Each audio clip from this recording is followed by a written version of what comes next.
खास करके हम सब दिल्ली में आए थे डिफरेंट मिनिस्टर्स की मीटिंग करने के लिए।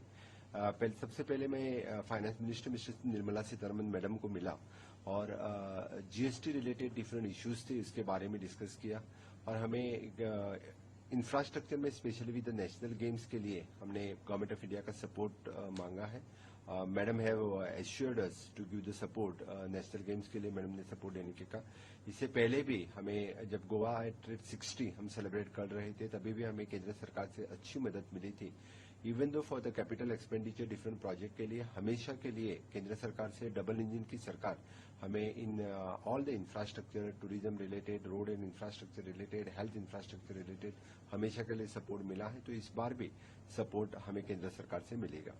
सेकेंड मीटिंग आज खास करके हमारे स्पोर्ट्स मिनिस्टर मित्र अनुराग जी ठाकुर इनसे की, और जो नेशनल गेम्स के लिए जो 25 अक्टूबर टू 9 नवंबर जो गोवा में हम आयोजन करने जा रहे हैं, उनके स्पोर्ट्स मिनिस्टर की तरफ से, उनके जो डिपार्टमेंट की तरफ से उनका सपोर्ट हमने एश्योर किया और स्पोर्ट्स की प्रिपरेशंस के बारे में उनके साथ में डिस्कस किया।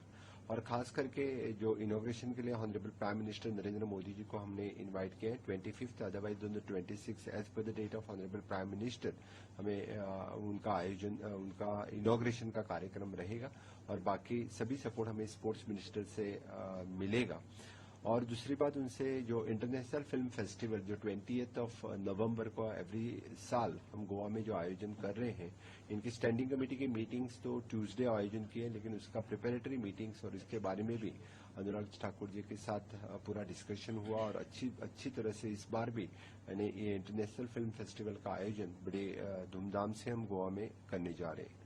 बाद में हमारी meeting civil aviation minister mister Jyotiraditya Scindia ji से हम चारों लोग मिले, और खास करके हाउस में हमने प्रॉमिस किया था, क्योंकि डिफरेंट इश्यूज हमारे जो नया एयरपोर्ट बना है मनोहर इंटरनेशनल एयरपोर्ट और दाबोलिम एयरपोर्ट, इससे रिलेटेड लोगों के मन में कंफ्यूजन था। और हमने खुद हाउस में भी कमिट किया था क्योंकि हम खुद तीनों जाके यानी ज्योतिरादित्य सिंधिया से मिलेंगे। और हमने उनके साथ डिस्कस करने के बाद ये तय हो चुका कि दाबोलिम पे हम इतना सारा इंफ्रास्ट्रक्चर अभी अपग्रेड कर रहे हैं, और इसके बाद में उन्होंने एश्योर किया, क्योंकि इसके बाद भी नए फ्लाइट्स दाबोलिम कनेक्टिविटी स्टार्ट हो जाएगी, और जो न्यू कनेक्टिविटी है इंटरनेशनल और नेशनल, वो मोपा इंटरनेशनल एयरपोर्ट पे जाएगी। लेकिन एक बात निश्चित है, क्योंकि दाबोलिम हम कंटिन्यू कर रहे हैं, क्योंकि इतना इंफ्रास्ट्रक्चर हम बढ़ा रहे हैं, और tourism open sky air policy के अंतर्गत न्यू कंट्रीज कनेक्ट करने के लिए भी हमारी मांग रही। और उन्होंने हमें एश्योर भी किया है, क्योंकि इंटरनेशनल एयरपोर्ट और ज्यादा बढ़ने के लिए और इंटरनेशनल टूरिस्ट गोवा में बढ़ावा देने के लिए हमारे definitely he will considered for the open sky air policy के अंतर्गत वो कंसिडर करेंगे। न्यू कंट्री कनेक्शन गोवा के साथ में और रहेगा।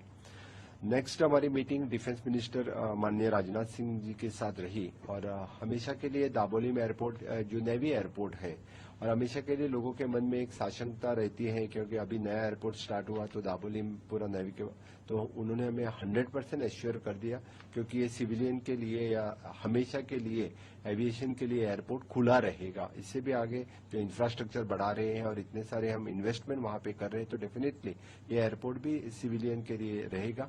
और दूसरी बात, वहां पे बफर जोन की थी, जो कंटिन्यूसली हमारी दाबोलिम के being MLA the Mauvin Godinho is at present the minister is continuously following this matter. जो 200 बफर जोन है वो 50 करने के लिए हमारी मांग रही। खास करके डिफेंस मिनिस्टर ने कहा है कि we are organizing one more meetings with the defence in charge from the Goa, और हमारे मिनिस्टर हम खुद 15 दिन के अंदर फिर से एक बार मीटिंग कर रहे हैं और ये इश्यूज भी रिजॉल्व कर रहे हैं, सो दैट वहां पे जो कंस्ट्रक्शन लाइसेंस इशू करने रहते हैं with in the buffer zone के कमेटी के अंतर्गत, वो लाइसेंस देने के लिए भी यानी हमें कम से कम वहां पे लोग जो घर कंस्ट्रक्ट कर रहे हैं उनके लिए इजीली लाइसेंस मिल सकेंगे। हमेशा के लिए भारत सरकार से हमें सपोर्ट हर एक मिनिस्टर से हमेशा के लिए मिलता है, लेकिन आज की मीटिंग्स बहुत ही फ्रूटफुल मीटिंग रही। यानी चारों मिनिस्टर से जितना सारा सपोर्ट एश्योरेंसेस हमें चाहिए थे, वो हमें इन फ्यूचर भी इसी तरह से कंटिन्यू रहेंगे।